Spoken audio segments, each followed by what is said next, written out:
Yo, buenos dias, ¿qué pasó, you guys? John's Motor Garage. Welcome back to the channel.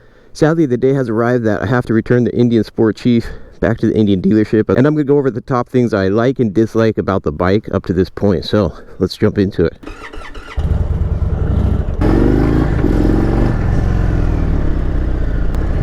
Alright, I want to kick it off going over the things I dislike about the bike, and truth be told, there's really not a lot that I really don't like about the motorcycle. You are going to have some controversial, subjective points, such as the styling of the bike, but I'm assuming nobody's going to go out and spend 20,000 bucks on a motorcycle if they don't like how it looks. So that's subjective. We'll kind of get that out of the way.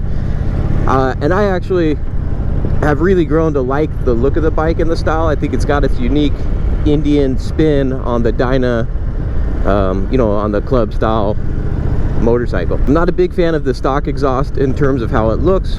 Stock exhaust is typically pretty terrible.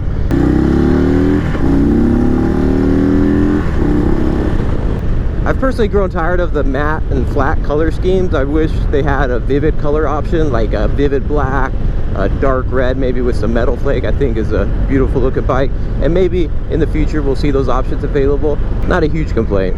I'd say honestly my biggest complaint, which is not going to apply to most of you, is simply the fact that I have yet to be able to figure out how to do wheelies on this bike. I wish it were easier to do a wheelie on the motorcycle, and many of you are probably thinking, John, this bike is not a wheelie bike, and that's true, it is a cruiser. However, if you're going to go after the Harley Dyna, the club style Harley, you got to be able to do wheelies, because that's what everybody's doing these days, is ripping wheelies.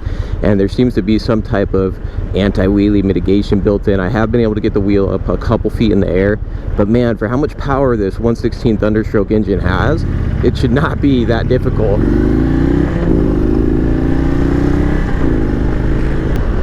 So anyway, I'm frustrated that I wasn't able to pull off a wheelie on the bike. Alright, I said it. And if I'm really getting very nitpicky on you guys, just for the sake of complaining, the bevels around the controls here have a fairly cheap feel to them, and up close, kind of, like, of anything on this bike, the fit and finish is great. That's the only thing that kind of looks like, maybe that could have been done a little bit differently. But even that, I'm getting very, very nitpicky on you guys as far as that goes. I will say there were a few times with this starting system where the bike didn't fire up right away, where I'd hit start and it would just kind of choo and then not turn over, and I'd have to hit it again.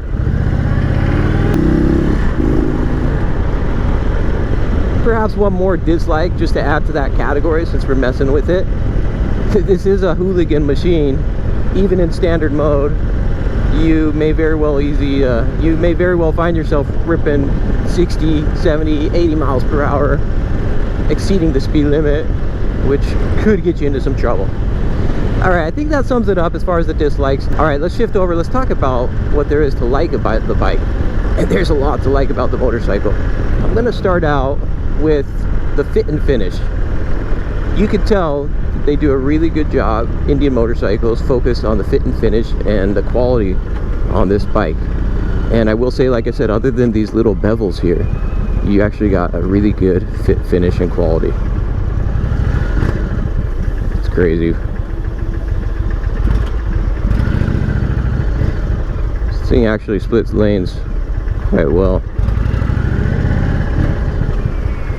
Or I should say lane filtering.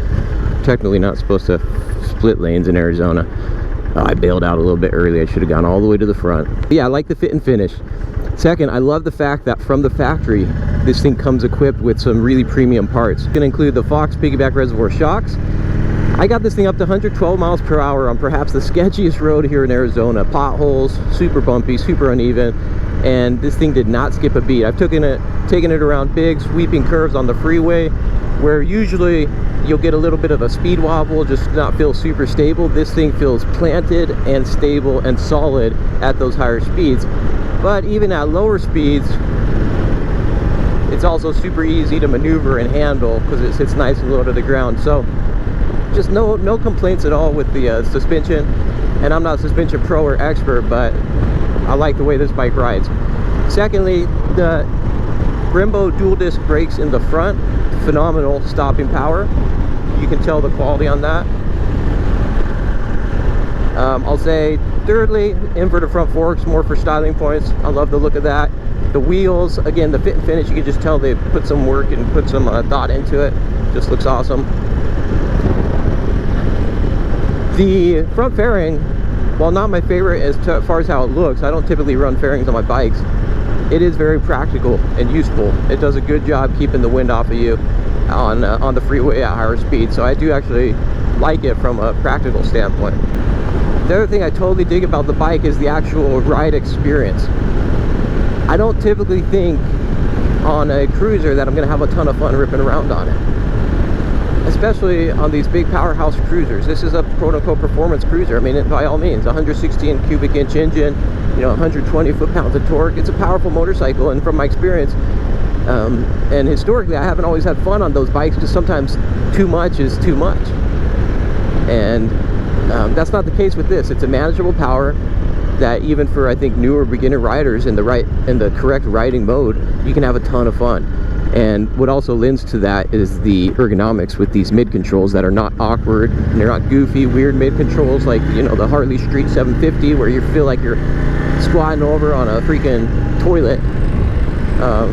These make a lot of sense the way the ergonomics are set up, and it just makes for an awesome, enjoyable, fun experience. So that's perhaps the number one thing that I love about the motorcycle, is just the fun factor. It is a blast of a bike to ride, even just being a cruiser, even not being able to do wheelies on it, even if you're not doing burnouts or donuts and all that kind of thing. It's just overall a lot of fun. I think that pretty much rounds it off, the things I like and dislike about the Indian motorcycle. It will be sad to let this bike go, and I would love to have a bike like this where it's new, it's reliable, it's quick, it's fun. You just jump on and have a blast messing around on it. Oh, I say one last thing I left out of the dislikes department is going to be the price point. You know, at 20,000 bucks, I don't see myself personally going out and getting one, but it's in line with all the other bikes of this of this category. So 18,900 bucks, I think, is where it comes in at, and you're going to spend the same amount for the Harley Lowrider S. I think if they came in at like 17,500 to really compete, that would have been an awesome option. But at the end of the day, it's only a couple $100 bucks.